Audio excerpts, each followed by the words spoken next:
अमेरिकी राष्ट्रपति Donald Trump के बॉयकॉट के बावजूद G20 समिट के पहले दिन शनिवार को सदस्य देशों ने साउथ अफ्रीका के बनाए घोषणा पत्र को सर्वसम्मति से मंजूर कर लिया। दक्षिण अफ्रीकी राष्ट्रपति सिरिल रामाफोसा ने कहा कि अमेरिका की गैरहाजिरी के बावजूद आखिरी बयान पर सहमति आवश्यक थी।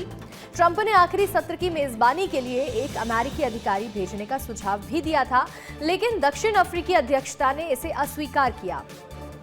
आज रामाफोसा G20 की अगली अध्यक्षता खाली कुर्सी को सौंपेंगे, क्योंकि 2026 की मेजबानी अमेरिका के पास है, पर कोई भी प्रतिनिधि समिट में शामिल ही नहीं हुआ। वहीं पीएम मोदी ने 2 सत्रों को संबोधित करते हुए वैश्विक चुनौतियों, मोटे अनाज, जलवायु परिवर्तन, सैटेलाइट डेटा पार्टनरशिप और आपदा जोखिम प्रबंधन पर भारत की पहल को सामने रखा। मोदी ने पुराने डेवलपमेंट मॉडल के मानकों पर दोबारा सोचने की भी अपील की है।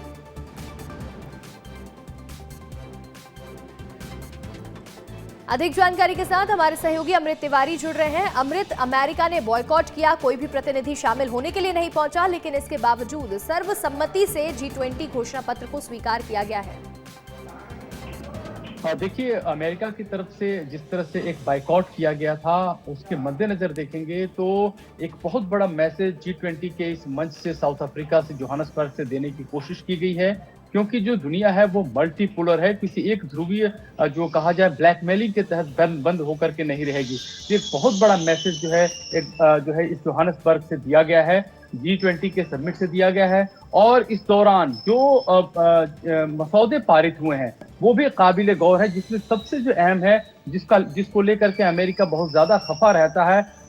चुनाव के दौरान भी डोनाल्ड ट्रंप ने ड्रिल बेबी ड्रिल से एक कैंपेन शुरू किया था, जिसमें उन्होंने ये अपने को इत्मीनान दिलाने की कोशिश की थी कि हमारा जो है वो क्लाइमेट चेंज से कुछ लेना देना नहीं है, अमेरिका इस पर बहुत सारे रिसोर्सेज बर्बाद करता है। लेकिन G20 के इस मसौदे में देखेंगे जो पारित किया गया है, उसमें क्लाइमेट चेंज को लेकर के जो एक तरह से पर्यावरण को लेकर के गहरी चिंता है, और उसको जैसे कि भारत में जो G20 था उसके ही आगे चीजों का एक्सटेंशन के रूप में लिया गया है। हाँ, कुछ चीजें नई है इसमें जोड़ा गया है, जिसमें रेयर अर्थ मटेरियल है जो अलग अलग देशों में, और जिस तरह से तेजी से डिजिटाइजेशन हो रहे हैं पूरी दुनिया का, उसमें जो ये देश आपसी सहयोग करें, और साथ ही साथ जो माइनिंग है उसमें किस तरह से तकनीक का इस्तेमाल करके एक दूसरे को सहयोग दे सकते हैं, इस पर विशेष जोर दिया गया। और यह जो है पहल जो है भारत की तरफ से प्रधानमंत्री नरेंद्र मोदी ने किया है। प्रधानमंत्री नरेंद्र मोदी ने 6 सूत्रीय कार्यक्रम पेश किए हैं, जिसमें से एक अहम पड़ाव है। साथ ही साथ जो दुनिया भर में